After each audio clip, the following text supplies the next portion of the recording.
Hello everyone. Next part is principle of treatment. इस chapter में हमको नेक्स्ट पार्ट ये देखना है, प्रिंसिपल ऑफ ट्रीटमेंट। जो डिसीज़ हमने देखी हैं उनका ट्रीटमेंट कैसे करना है हमको, ठीक है। अभी तक हमने जो पढ़ा है उसके बेसिस पे हम ट्रीटमेंट इन्फेक्शियस डिसीज़ या इन्फेक्शियस डिसीज़ जो होती है उनका ट्रीटमेंट कैसे करेंगे। One would be to reduce the effect of disease. पहला तो क्या हम करेंगे, उसका इफ़ेक्ट कम करेंगे पहला डिसीज़ का। And the other to kill the cause of disease, यानी जिस कारण से डिसीज़ हो रही है उसको हम किल करेंगे। यानी कोई भी एजेंट हो सकता है, उसको हमको ख़त्म करना पड़ेगा, तभी हम ट्रीटमेंट कर सकते हैं। For the first we can provide treatment that will reduce the symptoms. मतलब हम क्या करेंगे, फर्स्टली ट्रीटमेंट में सिम्टम्स ख़त्म करेंगे। The symptoms are usually because of inflammation, और ये सिम्टम्स जो होते हैं इन्फ्लेमेशन के बेसिस पे होते हैं। For example we can take medicine that bring down fever, reduce pain, loose motion. ये कुछ नॉर्मल सिम्टम्स होते हैं जो डिसीज़ में आते हैं, तो पहले तो हम इनको ख़त्म करेंगे, ठीक है, या इनको हम रिड्यूस करेंगे। उसके लिए हमको क्या करना है, we can take bed rest so that we can conserve energy. Bed rest से क्या होगा, एनर्जी कंजर्व होगी। This will enable us to have more of it available to focus on healing. तो इस बेसिस पे हम क्या करेंगे, हीलिंग प्रोसेस स्टार्ट कर देंगे। But this kind of symptom directed treatment bye treatment will not make the infecting microbe go away. इसका मतलब ये नहीं है जो हम ये ट्रीटमेंट ले रहे हैं, मतलब यानी सिम्टम्स ख़त्म कर देंगे तो इन्फेक्शियस एजेंट ख़त्म हो जाएगा। उसके लिए हमको क्या करना पड़ेगा, we need some proper medicine to kill that particular agent. मतलब जो जड़ है, जड़ क्या है, मेन दैट या तो उसका कोई माइक्रोब होगा या जो एजेंट जो इसको डिसीज़ कर रहा है उसको ख़त्म करना पड़ेगा। तो उसके लिए हमको क्या करना पड़ेगा, वी मस्ट टेक एंटीबायोटिक्स। तो प्रॉपर ट्रीटमेंट के लिए क्या करना पड़ता है, अगर हमको ट्रीटमेंट करना है तो ट्रीटमेंट के लिए सबसे पहले तो जितने भी सिम्टम्स हैं उसको रिड्यूस करना पड़ेगा। Secondly the antibiotics, the most important, the antibiotics are the medicine that are use to kill the microbes, ठीक है, particular microbes.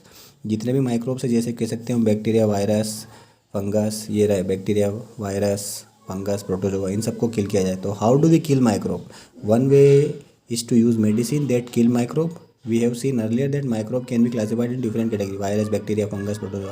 Each of these group of organism will have some essential biochemical life processes which is peculiar to that group and not shared with the other group. So these processes may be pathway for the synthesis of new substance or respiration.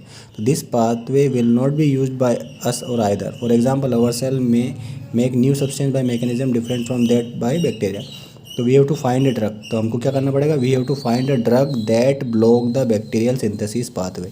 यानी हमको ऐसे drug या chemicals का इस्तेमाल करना पड़ेगा या antibiotic का इस्तेमाल करना पड़ेगा जो क्या करेगा, बैक्टीरियल सिंथेसिस पाथवे का ब्लॉक कर देगा, ठीक है, विदाउट अफेक्टिंग आवर ओन। यानी हमको कोई प्रॉब्लम ना आए, ऐसे ड्रग जो हमारे सेल्स को डैमेज ना करे, बैक्टीरिया को डैमेज करे, ऐसे ड्रग का इस्तेमाल करेंगे टू ट्रीट द डिसीज़, ठीक है। तो this is what is achieved by the antibiotics, और ये किससे किया जाएगा, by antibiotics that we are familiar, ठीक है। These are the similarly there are drug that kill protozoa such as malarial parasite. तो मलेरिया या बहुत सारे प्रोटोजोआ होते हैं जो डिसीज़ करते हैं हमारे बॉडी में, तो उनके लिए भी ड्रग्स अवेलेबल है। तो समझ में आया ट्रीटमेंट कैसे किया जाएगा। पहला तो जितने भी सिम्टम्स हैं उनको रिड्यूस किया जाएगा। सेकंडली उस माइक्रोब या उस एजेंट को किल किया जाएगा बाय यूजिंग एंटीबायोटिक्स, ठीक है। इसके बाद जो अगला पार्ट आता है वो आता है, इसके बाद इसमें एक पैराग्राफ में दे रखा है वायरस।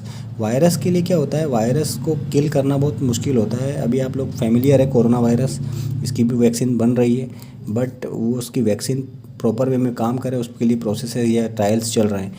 लेकिन जो वायरस होता है क्या होता है, इसका मैकेनिज्म चेंज करता रहता है, यानी उसके बॉडी के अंदर जो भी उसका जीनोम या जेनेटिक मेकअप है उसको वो चेंज करता रहता है। इसलिए हम क्या प्रॉपर उसके लिए एक एंटीबायोटिक या कोई सा भी एक एंटीवायरल ड्रग नहीं बना पाते हैं, ठीक है, क्योंकि ये चेंज करता है अपना जीनोम, तो इसके लिए थोड़ा सा प्रॉब्लम आता है बस, ठीक है।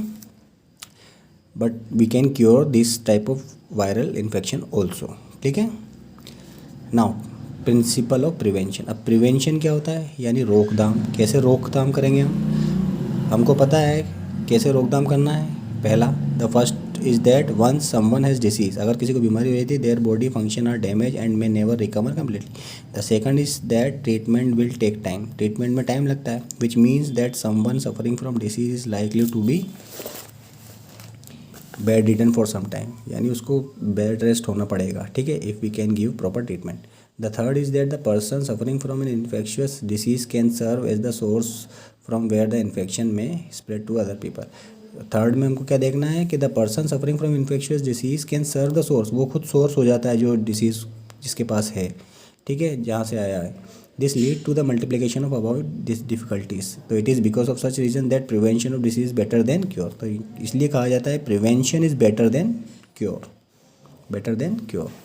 तो how can we prevent disease, अब इसको हम कैसे प्रिवेंट करेंगे, देखिए देयर आर टू वे, इसके दो वे हैं प्रिवेंट करने के। पहला, one general and one specific. The general way of preventing infection mostly related to preventing exposure, exposure यानी उसके कांटेक्ट में नहीं आना है हमको। पहला तो क्या है बचने का तरीका प्रिवेंशन का, एक्सपोजर में नहीं आना है, ठीक है, कोई सा भी इन्फेक्शियस माइक्रोब है उसके एक्सपोजर में नहीं आना है, पहला। Second, if you look at the means of their spreading we can get some easy answer. ये स्प्रेड कैसे होते हैं आपको पता है, for airborne microbe we can prevent exposure by providing living condition that are not over crowded, यानी अगर airborne disease है तो उसमें हमको क्या है ओवर क्राउड में नहीं जाना है, जैसे अभी कोरोना के केस में चल रहा है। अगर वाटरबोर्न माइक्रोब है तो we can prevent exposure by providing safe drinking water, पानी साफ पियेंगे हम अगर पानी से रिलेटेड है तो। This can be done by treating water to kill any microbial contamination, तो वाटर को हम बॉईल करके पियेंगे। अगर वेक्टर बोर्न इन्फेक्शन है तो हम क्या करेंगे, we can provide clean environment, हम क्लीन करेंगे इन्वायरमेंट, जैसे मॉस्किटो को ख़त्म करेंगे। तो ये कुछ पब्लिक हाइजीन है, यानी कैसे public hygiene is one basic key, तो इसका आंसर क्या है, public hygiene is one basic key to prevent the infectious disease. समझ में आया, एक तो एक्सपोजर नहीं होने देना है हमको प्रिवेंट करने के लिए डिसीज़, दूसरा पब्लिक हाइजीन यानी आपको हाइजीन मेंटेन करके चलना है, तो that's how we can prevent some diseases. Now इसके अलावा देखिए रिलेटेड, देखिए in addition to this issues that relate to environment there are some other general principle to prevent infectious disease. इसमें क्या आता है, to appreciate those principle let us ask a question. Normally we have faced with infectious every day, infection हमको हर दिन होता ही रहता है, हम ठीक भी होते रहते हैं। If someone is suffering from cold and cough in the class it is likely that the children sitting around will be expose to the infection. अगर किसी को कफ या कोल्ड होता है तो उसके पास वाले या जो भी उसके कांटेक्ट में आते हैं उनको भी ये डिसीज़ हो जाती है, लेकिन हम उससे प्रिवेंट हो जाते हैं या बच जाते हैं। उसका कारण क्या है, this is because the immune system of our body is normally fighting off microbes. यहाँ पे हमारा इम्यून सिस्टम वर्क करता रहता है ऑटोमेटिकली। तो we have cell that specializing in killing infecting microbes. तो ये हमारे जो सेल्स होते हैं बॉडी के, that is the T cells और बी सेल्स, जो क्या करते हैं ऑटोमेटिकली ही इनको किल करते रहते हैं, तो उससे भी हम बचते रहते हैं डिसीज से, ठीक है। तो this cells go into the action each time infecting microbe enter the body. If they are successful we do not actually come down with any disease. अगर हम हमारे ये सेल्स वर्क करते हैं तो क्या होता है, हमको डिसीज़ नहीं होती। समझ में आया बात। तो immunization is one method to preventing disease. एक और मेथड ये क्या है हमारा, immunization to giving proper vaccine to a body और organism for preventing this type of diseases, infectious disease. Clear है। तो प्रिवेंशन ये यहाँ पे समझ में आया आप लोगों को, प्रिवेंशन कैसे करना है आपको, एक तो एक्सपोजर में नहीं आना है, दूसरा पब्लिक हाइजीन मेंटेन करना है, और अगर तीसरा है अगर कोई इन्फेक्शियस एजेंट है जो कम्युनिकेबल है, जो ट्रांसमिट होता है वन से दूसरे में, तो उसमें हम इम्यूनाइजेशन प्रोसेस या वैक्सीन दे सकते हैं, ठीक है। There are general way of preventing infection. What are the specific ways? They are related to peculiar property of immune system that usually fight off microbial infection. देखिए these days there is no smallpox anywhere. अब देखिए आज की तारीख में smallpox ख़त्म हो चुका है। उसका कारण क्या है, वैक्सीन। उसका कारण है वैक्सीन। हमने वैक्सीन बना दी उसकी, जिससे क्या हो रहा है हमारे बॉडी में सेल्स बन रहे हैं, that T cells destroy the virus with in the body itself.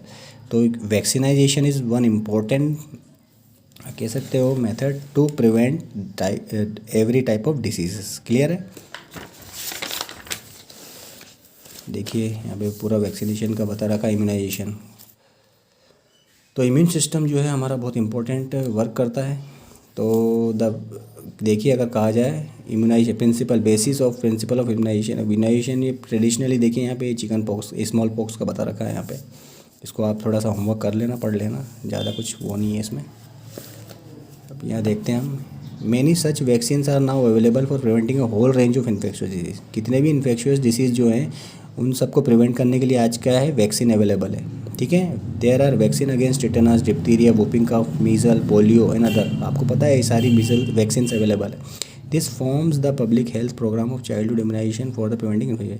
बचपन में ही आपको ये टीके लग जाते हैं ताकि ये डिसीज़ अगर कभी फ्यूचर में हो तो हम उससे अपने आप फाइट कर जाएँ, हमारे बॉडी के सेल्स फाइट कर जाएँ। तो immunization is best way to prevent disease. समझ में आई बात। Of course such programme can be useful only if such health measures are available to children, all children, सबको मिलना चाहिए, ठीक है। Some hepatitis virus which cause jaundice are transmitted through water. अब ये देखिए हेपेटाइटिस कैसे होता है, हेपेटाइटिस वायरस जो है जॉइंडिस करता है, ये पानी से होता है। There is a vaccine for one of them, इनमें से वैक्सीन हेपेटाइटिस ए की है हमारे पास in the market, but the majority of children in many part of India are already immune to hepatitis A by the time they are 5 year.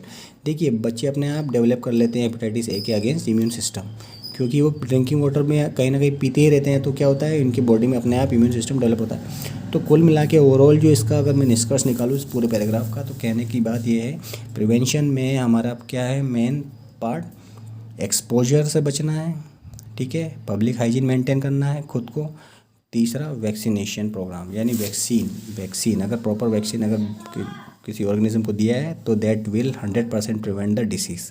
Clear है। तो this chapter is over. Thank you.